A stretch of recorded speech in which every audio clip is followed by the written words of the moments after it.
Welcome back, everyone, to another episode of Rental Regrets. As always, I am your host, Victor Nubb, and today we are looking at Back to the Future Part 2 and 3, developed by Beam Software, published by Acclaim Entertainment, and released in the United States in September of 1990. So this episode is being recorded on November 7th, and the timing of this episode was absolutely intentional. If you know your Back to the Future lore, November 5th, 1955 is the date that Doc slipped while hanging a clock in his bathroom and hit his head on the sink and had a vision of the flux capacitor, which is what makes time travel possible. Marty, due to Doc's moment of nostalgia while explaining the time circuit to him in 1985, is accidentally transported back to that date on November 5th, 1955, and spends exactly 1 week there trying to undo the changes that he effected simply by being there. So obviously, this particular week is an important week in his life because he does spend a week back in that period of time, leaving on November 12th, 1955, which is the day that the lightning struck the clock tower, basically destroying the clock, but also making it so that he could travel back without plutonium to power the time circuits and the flux capacitor itself.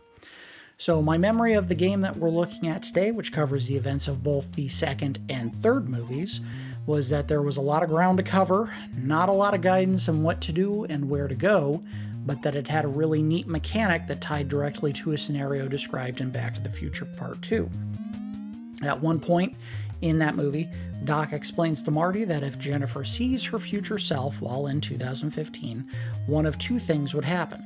Either she would slip into or have a moment of shock and simply pass out, or that the encounter would create a time paradox, causing a chain reaction that would unravel the very fabric of the space-time continuum and destroy the entire universe.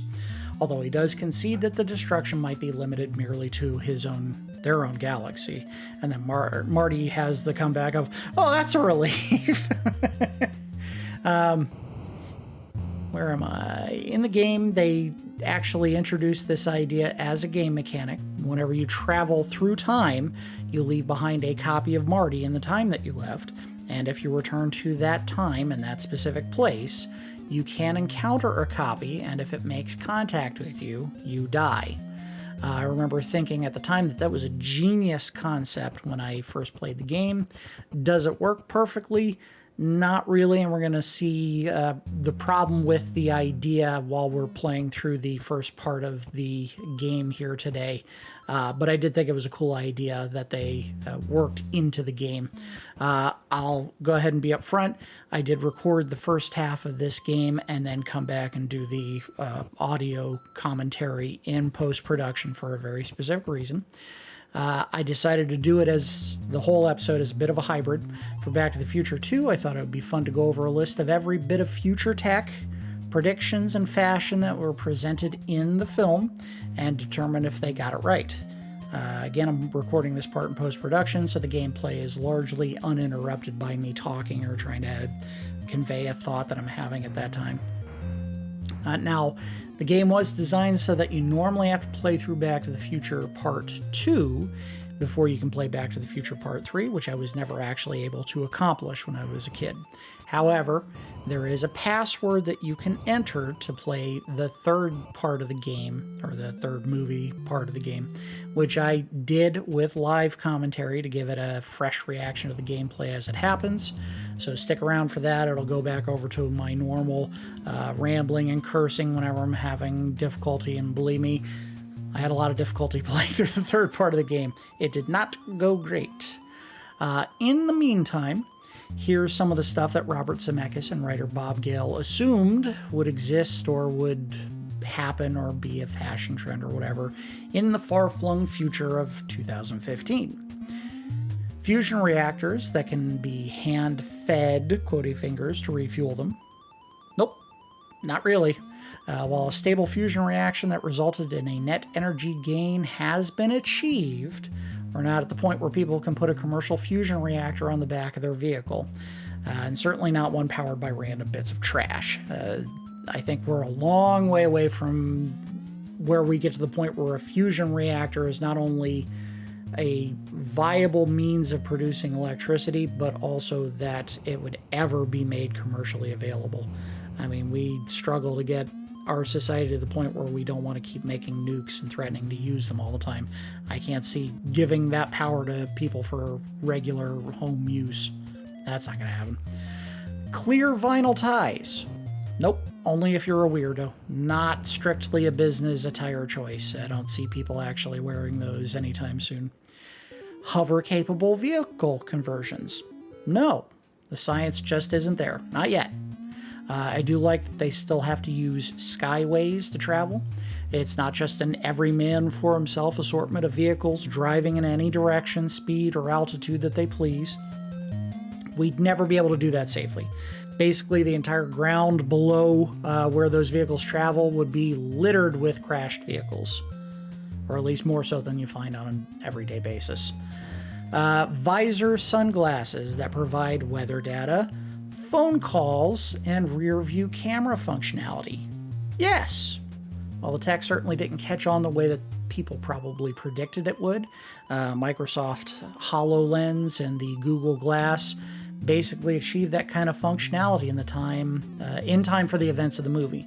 I do think eventually we'll get to the point where anyone who wears glasses, whether or not they're prescription, can add that tech, but it did not get the big push or boom that people probably expected it would. I think it's just more convenient or easy for people if they want to check out that kind of stuff to pull their phone out of their pocket, because it's basically just a handheld computer. So why put it in your glasses? Especially where the only way you'd be able to control it probably is gesture controls, and boy, do those not work the way that people would like. A neuralizer device that can knock a person out? No, and thank God for that. That particular scene in the car when they realized that Jennifer might botch things just screamed date rape scenario, and I'm amazed they left it in the film. Would it have been that hard to just fabricate a moment where she bumped her head by accident and passed out, or maybe Doc accidentally, quotey fingers, opens the driver's side door a little bit too fast and catches her under the chin?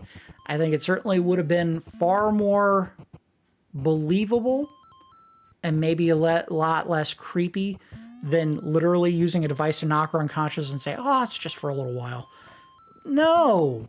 Especially the part where they just dump her in an alleyway. What the hell are they thinking? That was a terrible choice. I get it, they wrote themselves into a corner. At the end of the first movie, they decided to take Jennifer along with them to the future, and then when they realized they were going to make a sequel, they would have to work around the fact that Jennifer was going to be with them, so they just made her a little bit too nosy and then knocked her out for the rest of the film, basically, except for when she wakes up and then runs into herself, but, you know, that's neither here nor there. Anyway, bad choice. The neuralizer device, no, and thank you that we don't actually have anything like that. At least not that I know of. A weather service that can predict the conditions accurately, down to the second.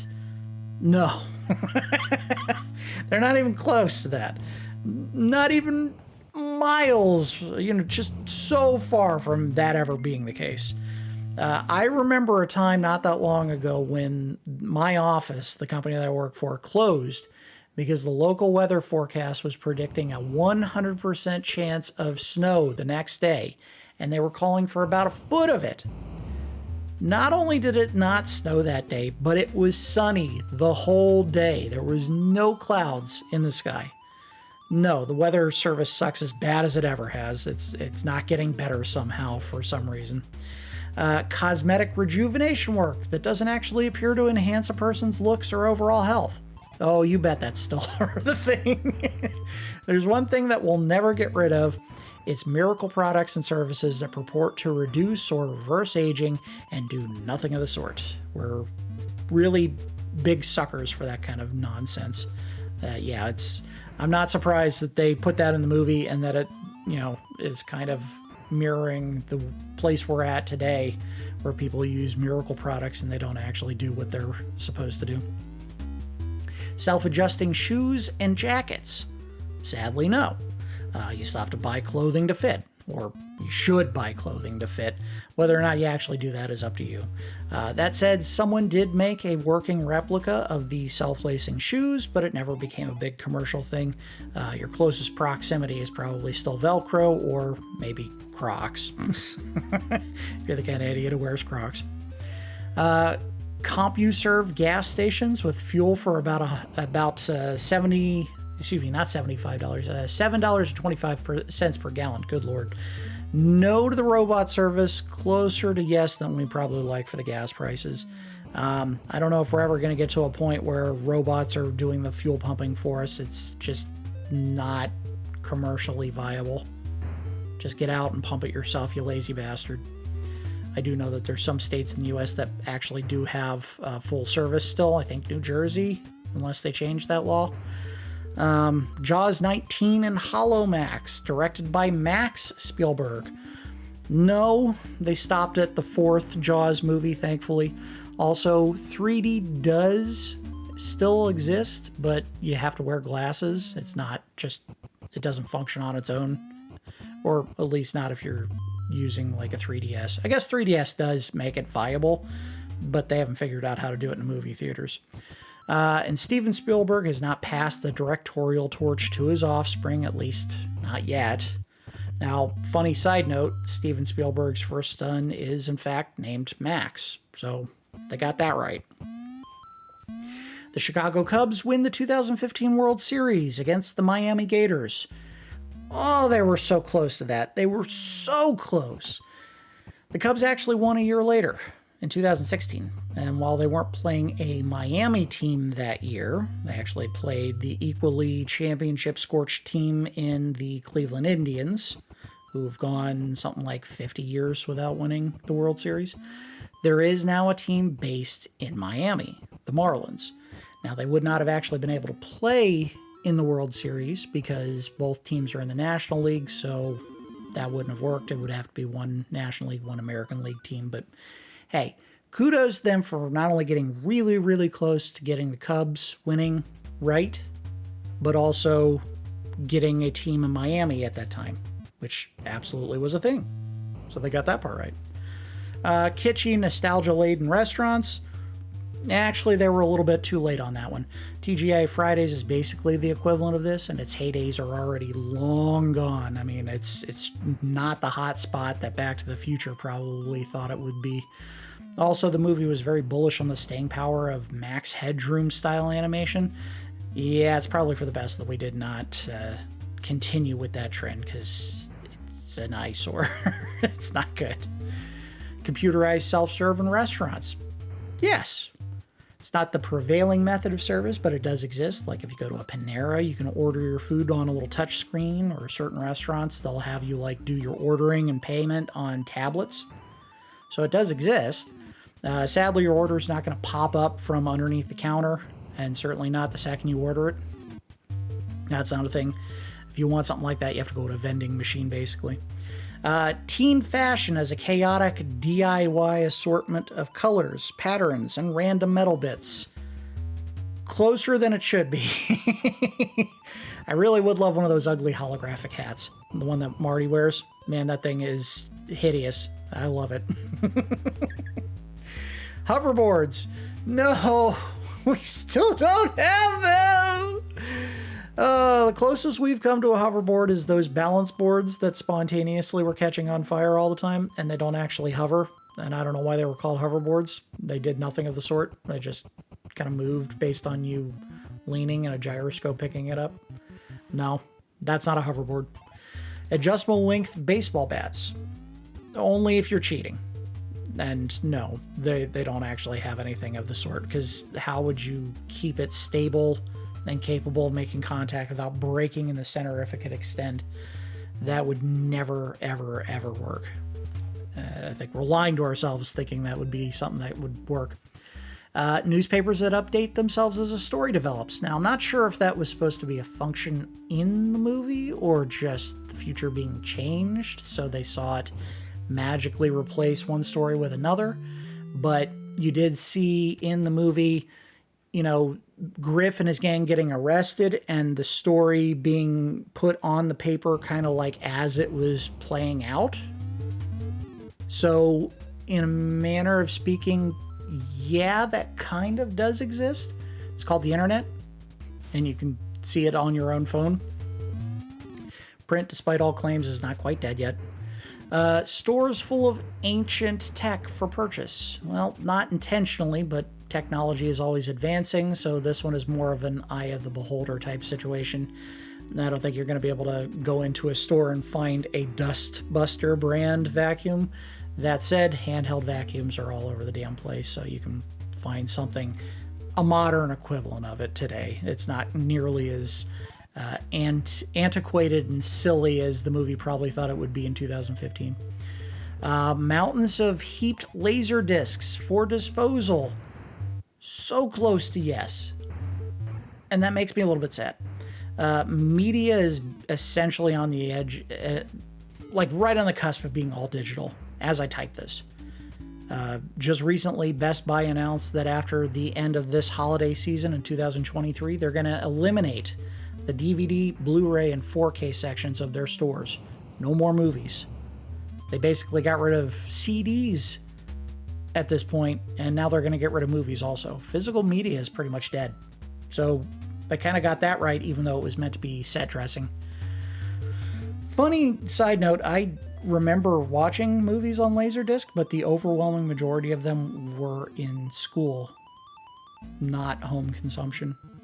I don't think it ever caught on nearly as much as they wanted it to at home. I think it was big for educational purposes, and that was it. So, yeah, physical media going the way of the dodo. It's going very, very soon.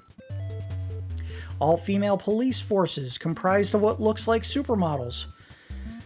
Not yet, but that is a future that I live for.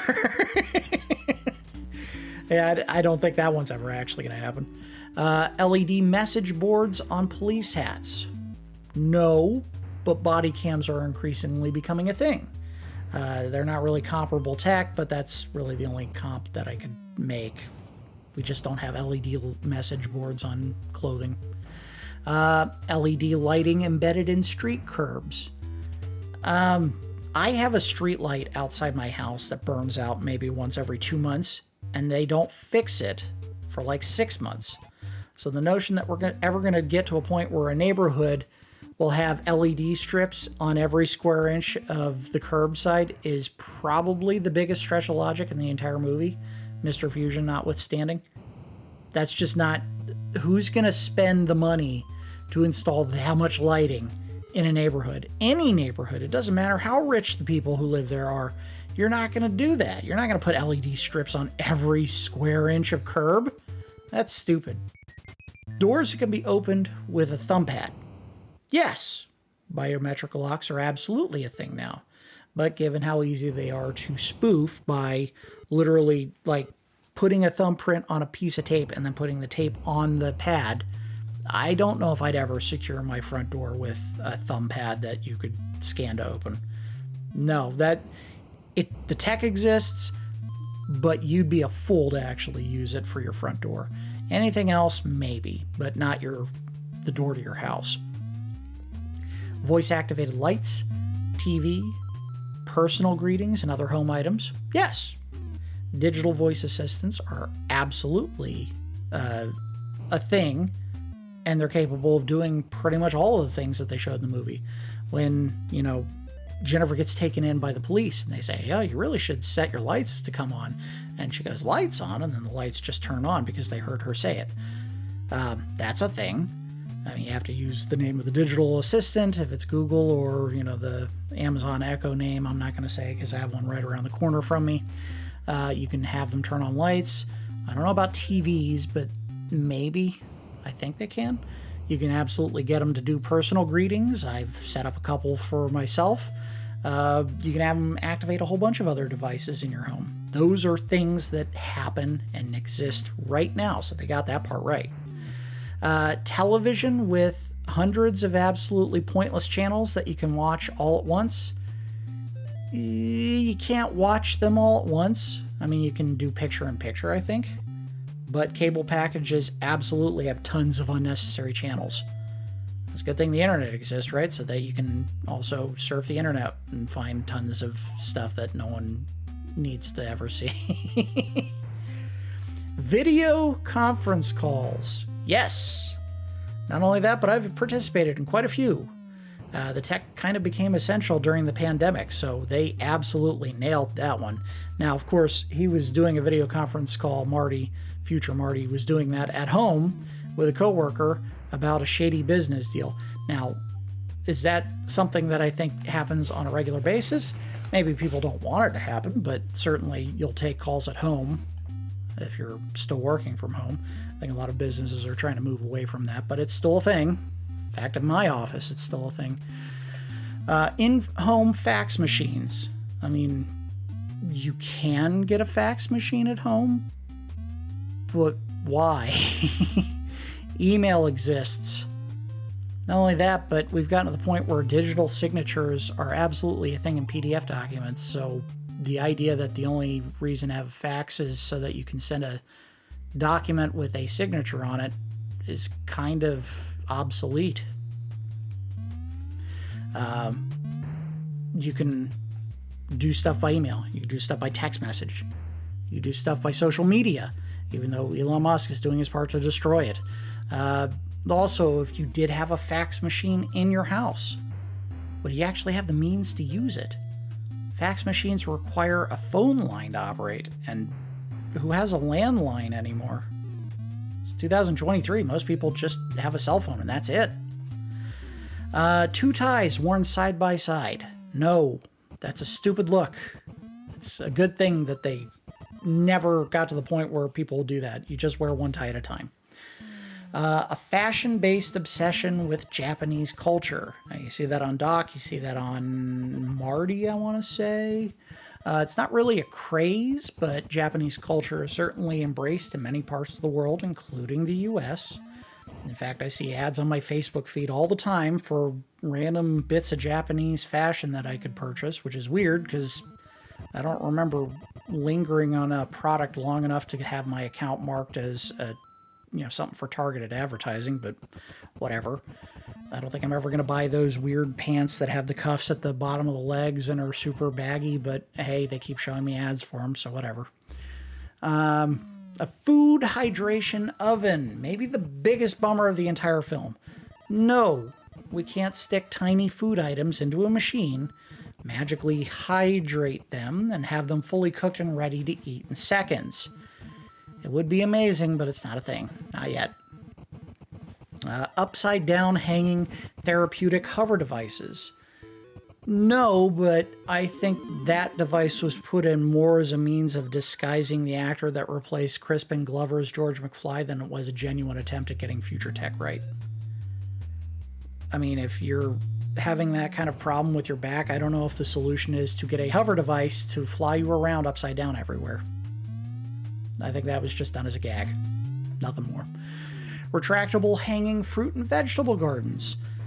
Maybe that tech exists, but really the only way it would work is if the whole thing was soiled, like if it had like a soil base for the plants to grow on, if it was hydrated, and if the whole thing was just blasted with sunlight. And to be honest, all of those things combined sound like they're more effort than it's worth.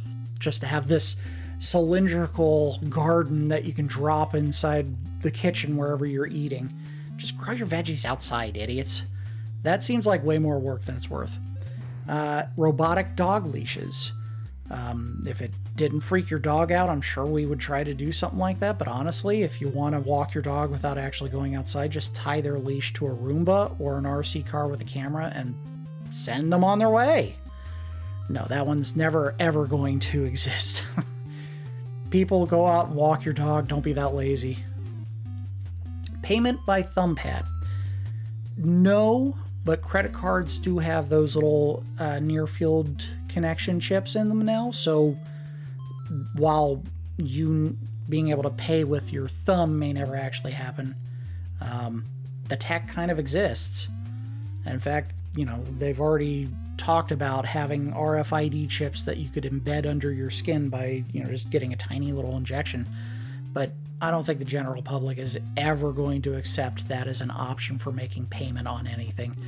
I think it just makes people wig out a little bit too much, the idea that, someone could scan your arm and get all your personal or bank account information. So no, that's not going to happen. The fact that we have a credit card in our pocket that has that someone could scan just by walking by you or bumping your pocket and stealing it is already, scary enough proposition. But no, they're not going to make it so you can pay with your thumb. Not that I see. And I don't think that's a thing right now. Anyway, that's pretty much everything that I could remember from Back to the Future 2, the tech. If there is anything that I missed, feel free to put it in the comment section and I can, offer my thoughts on it. Overall, they got, I think, way more wrong than they got right, but you have to take into consideration two things. Number one, a lot of what they put in there, I think, was put in as a gag. Like, they didn't actually think, oh, absolutely, in the future, you're going to be paying $7 for gas per gallon at a machine that has a robot that'll do the pumping for you. I don't think they thought that was really going to happen. I don't think they ever believed that people were going to be at home watching 15 channels all at the same time on a massive television, but maybe it'll happen. I don't know. Yeah, I think a lot of it was just put in as gags. I don't think they were trying legitimately to nail this stuff. That said, they also went out of their way to shoot a little mini documentary for Back to the Future 2, if anyone remembers this, and I think you can get it in most versions of the movie, of the invention of hover technology for the hoverboard that they put in the movie.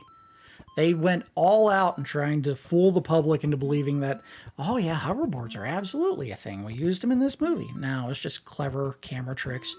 They did have a lot of very creative tech in this movie for filming, specifically because you're talking about Michael J. Fox and the actor whose name I'm blanking on that played Biff, doing multiple scenes where they had to act against themselves, either future or past Biff, or Marty playing both the aged version of himself and his son and his daughter all in the same shot. They had to do a lot of blue screen technology to make that work. Not to mention they had the entire kitchen scene where they're all eating as a family.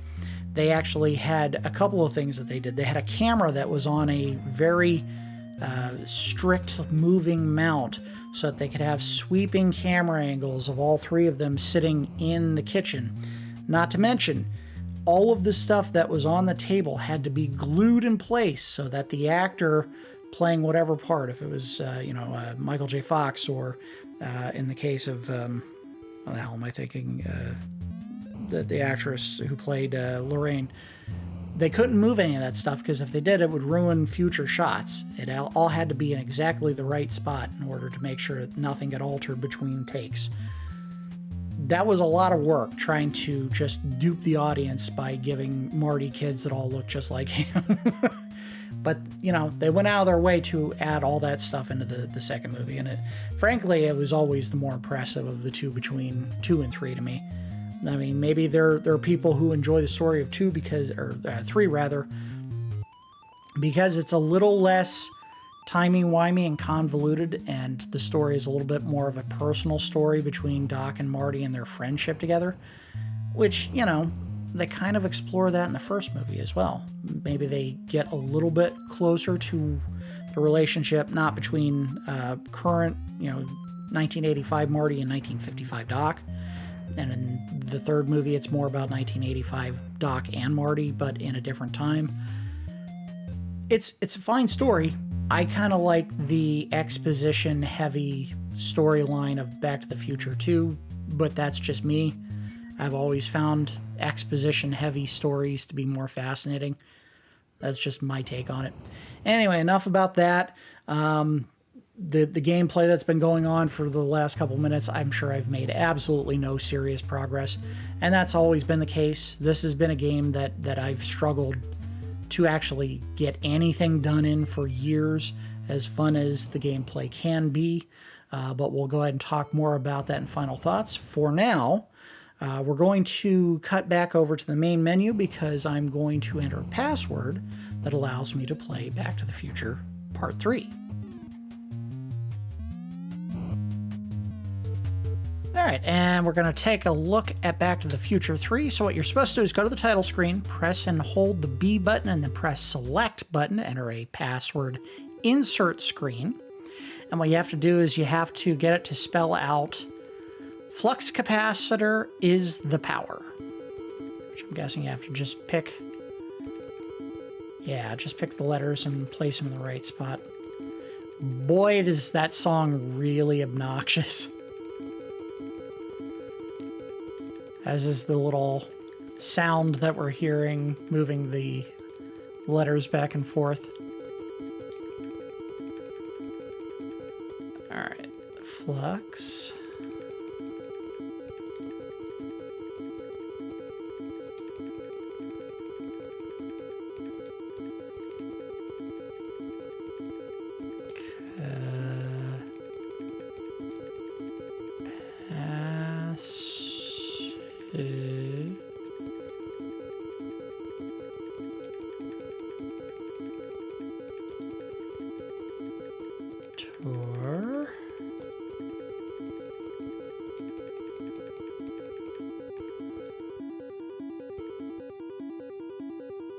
And then this goes right here. P there. There. There we go. All right, so I have literally never played the third part of the game. So I guess we're going to find out what happens. Assuming I did it right, because it's showing the same entrance story as the... Oh, there we go. You came to the rescue, defeated Biff, and recovered the Almanac. You destroyed it! Oh my goodness. All was well. Until... Marty, help! I was lost in time and ended up in the Wild West of 1875. That's not correct. He ended up in 1885. So they screwed that up. Whoops. If you don't come and get me, soon the time ripple effect will start the change to change the future. Hurry, duck! That's not what he told him to do. He said, I'm happy here in 1885. Don't come back for me. Go home, essentially. Looks like it is not over yet, Marty. Now you have a new quest to find the dock. Quick, off you go, Marty. Okay. So you don't have... Oh, come on! What kind of bullshit was that? They just dropped me straight into a pit. All right, I do like that the music does reflect the time period. And that you're still stomping at him. What the hell is that? Oh, the enemies in this game are just a hot mix of dumb choices. That bear looked way too happy. All right, I found a pit. I guess that was supposed to be the Good Lord. The secondary path, the underground path. Oh, okay. That's not something to pick up. That's an enemy.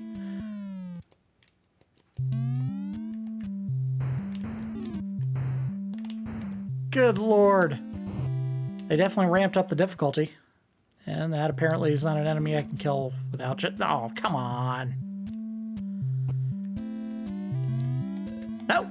No! Whoa! Oh, boy. All right, so this is definitely... Oh, I didn't know I could do that. All right, cool. Stay up here. Step on that guy. Baseball guy who now doesn't have any baseballs to throw because it's 1875, which should have been 1885, but whatever. What the... Why was the arrow skidding uphill? That makes no sense. It is definitely the later part of the game because they put way more enemies in. They're way more aggressive. This is not nearly as fun as Part 2 was. In Part 2, I was having actual fun even when I was getting killed, and this is just kind of starting to get frustrating. Also, certain enemies don't seem to want to die.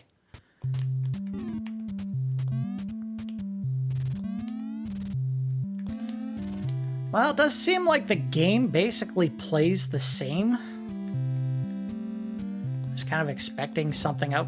How did that not connect? Boy, they did a crappy job on that. That's definitely something we're going to get into when I do my final thoughts, is the fact that hits don't seem to connect the way they should. All right, I don't have a key. Oh, come on, man. Die, bastard. Jesus.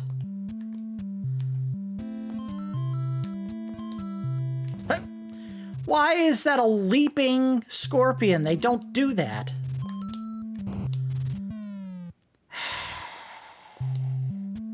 Wow, I can see why this was definitely not something that was just available right from the get-go. I think this would have turned a lot of people off.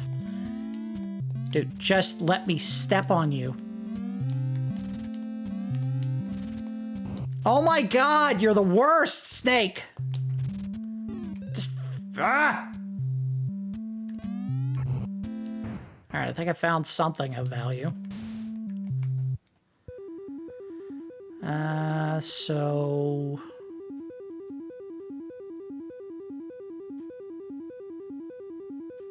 Humanation. Not sure. Maybe it's an element. That's an item return room again. Oh! Get him. Get that pizza that I won't be able to get enough use out of to... God, those are impossible. You're better off just avoiding the stupid things. Or doing what I just did. Aw, man.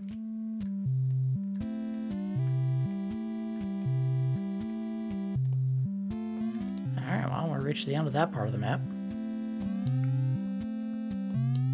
I'd love to get into an item room, but it's so goddamn hard to kill enemies.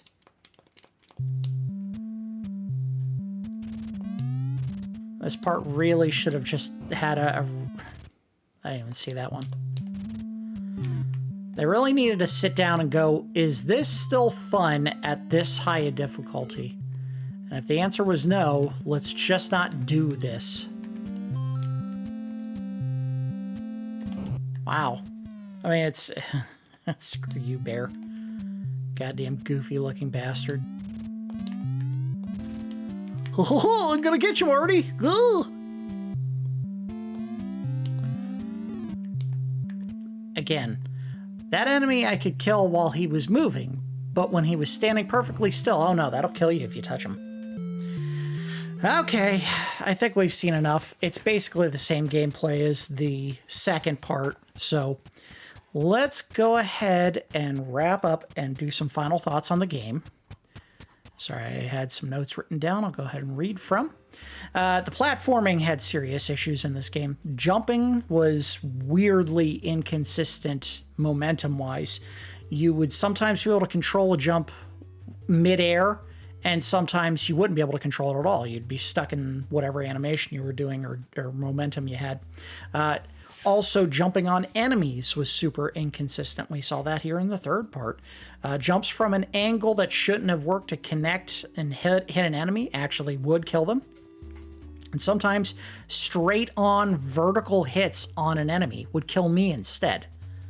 So what difference was there in how I was doing it versus what they were considering a legit hit and kill on the enemy? It just...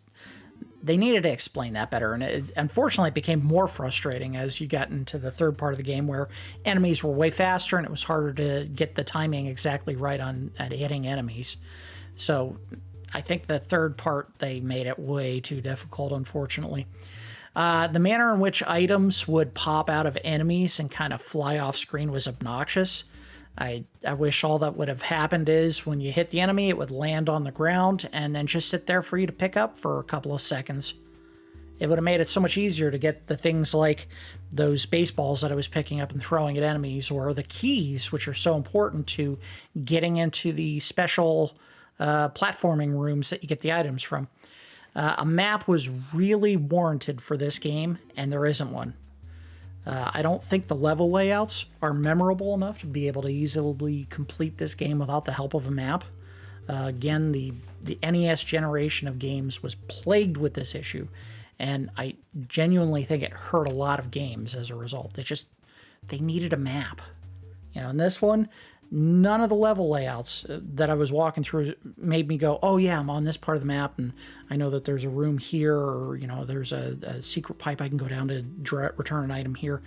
None of that was coming to mind as I was going through any of these areas. They needed a map, and they failed to give you one. I did like that they give you 10 lives instead of just 3, and that there's unlimited continues. So even if I was dying nonstop, there was nothing stopping me from continuing. The only thing you really lost was your plutonium and whatever your junk food or coin count was. Who cares about those things? As long as you had the remote control, which is what I had to pick up in 1885 or 1985 rather, to use the time machine to travel back and forth, and the acorn, which I didn't actually use. And what that was supposed to do is you put it in the ground, and as long as you do it in 1955, it'll grow, and by the time it grows in 2015, it'll form like a tree full of platforms that you can use cross over certain gaps. That was the whole point of that, but I didn't see a spot where I needed to do it. Those things you didn't lose. As soon as you picked up an acorn or the remote control or any items that you found in the platforming rooms, you kept them. So that was a good call. It made it so that the game was a far more manageable experience, and especially considering the fact that there is absolutely no save function, not even passwords. The one that I saw to go to the third part, Back to the Future 3, that wasn't actually a password screen because there was only one answer, and it was flux capacitor is the power. That's all you could put in there to get any kind of progress. This is another game just like Jurassic Park last week where you either beat it in one sitting or you start all over. And given that this game involves so much going back and forth between times, between levels in an area to find items, and then having to find the secret rooms to return them, they really needed to include a save in this game, and they didn't do it. I really enjoyed the little challenge rooms where you found the items, even if I wasn't doing a great job of going through them all. They did add some interesting mechanics to several of them. The one that I had to touch the clock to make another part of the map pop up, and you had to do it in a certain order while these little objects were flying at you. That was a really cool area. I liked that one a lot. So finding and entering all those item rooms was actually fun. I also liked the idea that you had to collect plutonium or fuel, whatever it was, in order to time travel, and that the game made it mercifully cheap to do so. You only had to pick up 10 units to actually be able to travel through time. And you couldn't get trapped anywhere. I mean, as soon as you showed up, didn't matter what time, as soon as you stepped on an enemy, you had a chance of a plutonium puck pop bouncing out of them so that you could pick it up. So they did that fair. I mean, it wasn't that hard to get enough plutonium to go to another time if you needed to at any point in the game. In fact, right at the end of the first half of my playthrough, I was trying to artificially generate a situation where I ran into another version of Marty to create the time paradox to kill my character, but I couldn't do it. And I even tried going back and forth multiple times to the same 2 times to see if I could force it to happen. And I didn't have any luck, unfortunately. Returning the items to the right place should have been easier. Hiding the item return rooms wasn't as cool an idea as I'm sure that the developers thought it would be. I do like that you have to do kind of a mini word scramble to figure out which item you're supposed to use. Although I can see some of them being a little bit frustrating because a couple of those items that I picked up just didn't look like anything. I could tell that one of them was supposed to be like a malt chocolate or something. But there were 2 round objects and I couldn't tell you what the hell they were just from the graphic. So I wouldn't have known what I was supposed to put those items in unless I had something up that would tell me, oh, this is, supposed to be a tambourine or a hula hoop or whatever. I don't know what they were. Yeah, unfortunately they made the item graphics far too ambiguous in some cases. My regret for this game, surprisingly, is I wish I had bought it. I may never have actually beaten the game, but kind of like Who Framed Roger Rabbit, I do think there's something about the game that they did design that makes it replayable and not so frustrating that I would have given up on it altogether. Again, the item return rooms could have been easier to find, but frankly, I don't think they were so difficult to find that it made the game unfun or unplayable. I think it would have been a matter of, in the sense of modern times, I could have just gone to, a GameFAQs or another website online and found a map that told me, here's where this item is, here's where you return it. And even if the game takes forever to go through all the hoops that you need to get those items and return them to the right place, I think it's doable.